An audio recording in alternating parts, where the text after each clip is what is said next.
आपने सीमांचल में बांग्लादेशी घुसपैठ की समस्या देख ली, दस्तावेजों की हेराफेरी समझ गए।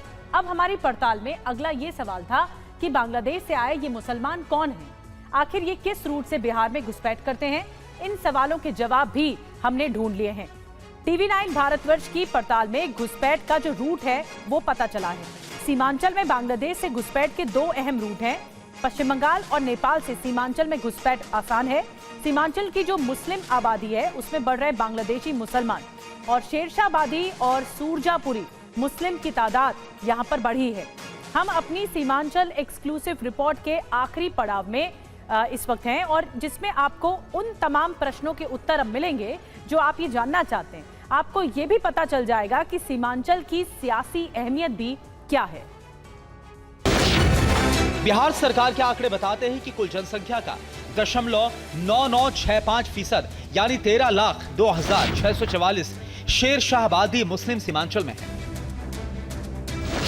इसी तरह से सुरजापुरी मुस्लिम की संख्या 1.8713% यानी 24,46,212।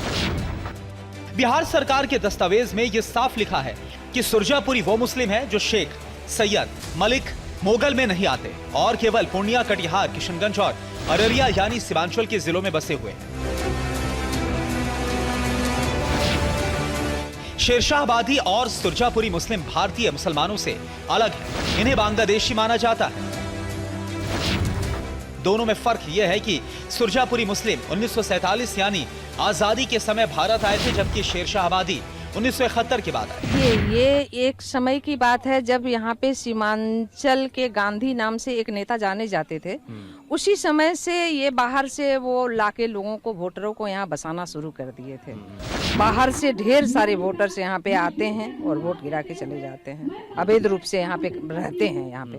अब सवाल ये था कि आखिर इतनी तादाद में बांग्लादेशी मुस्लिम कैसे आते हैं, उनका रूट क्या है? अपनी तहकीकात में हमने उनका ये रूट भी ढूंढ निकाला। आमतौर पर बिहार में घुसने के लिए वो दो रूट का इस्तेमाल करते हैं। बांग्लादेश से पहले पश्चिम बंगाल आते हैं, फिर बंगाल के मालदा और मुर्शिदाबाद के रास्ते बिहार में घुस जाते हैं। उनके लिए यह आसान भी है और सुरक्षित भी है। तहकीकात के दौरान हमें यह भी बताया गया कि नेपाल के रास्ते भी बिहार के सीमांचल में घुसपैठ हो रही है, खासतौर से गलगलिया बॉर्डर।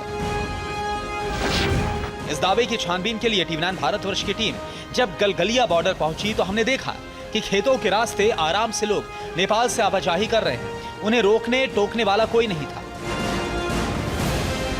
इस वक्त मैं भारत नेपाल की सीमा पर मौजूद हूं और इस सीमा के माध्यम से यह आपको दिखाना चाहता हूं कि सीमा के रास्ते से कैसे कोई आदमी आसानी से भारत में प्रवेश कर सकता है और भारत का आदमी नेपाल में प्रवेश कर सकता है।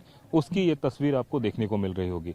ये आप देखिए, दूर दूर तक लोग नजर आ रहे होंगे जो साइकिलों से, और महिलाएं हैं, पुरुषों हैं, जो खेतों के माध्यम से एक तरफ से दूसरी तरफ, दूसरी तरफ से तीसरी तरफ जो है वो ट्रैवल कर रहे हैं। और ये जो ट्रैवल करने का पूरा खाका है वह यह बताता है कि किस तरीके से यहाँ पे आसानी से घुसा जा सकता है। और यह बहुत ही आसान है। उस आसानी की वजह इस तस्वीरों के माध्यम से समझा जा सकता है। सीमांचल की प्रशासनिक मशीनरी में भी ये लोग घुस गए। BLO तक उनकी पहुंच है, जिसके जरिए वो वोटर लिस्ट में हेरा फेरी कर रहे हैं। हमारे हाथ ऐसी ही कुछ वोटर लिस्ट भी लगी, जिसमें पहला नाम हिंदू का था, अगले 5 नाम मुस्लिम के और फिर उसके बाद एक और हिंदू का नाम था। इस तरह से हेरा फेरी करके वोटर लिस्ट में नाम चढ़ाया जाता है। हाल फिलहाल के दिनों में सीमांचल इलाके में काफी संख्या में बांग्लादेशी भी पकड़े गए, लेकिन उनकी आबादी और सिस्टम में घुसपैठ के मुकाबले ये बहुत कम है। बिहार का सीमांचल वही इलाका है जहां मुस्लिम वोटर हार जीत का फैसला करते हैं। यह इलाका असदुद्दीन की पार्टी के लिए बिहार में सियासी लॉन्च पैड बना था। पिछले चुनाव में 5 सीटें जीतकर उन्होंने सबको चौंका दिया था। सीमांचल के 4 जिलों में कुल 24 विधानसभा सीटें हैं, जहां पर 50% से ज्यादा मुस्लिम आबादी है। इसमें किशनगंज में 68%, अररिया में 43%, कटिहार में 44%, जबकि पूर्णिया में 38% मुस्लिम आबादी है।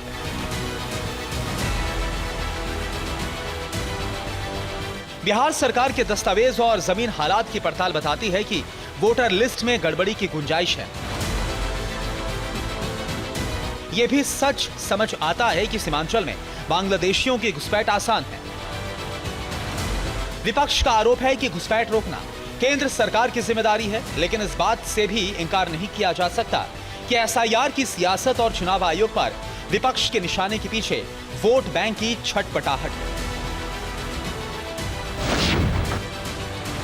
बिहार के सीमांचल से कुमार कुंदन, TV9 भारतवर्ष।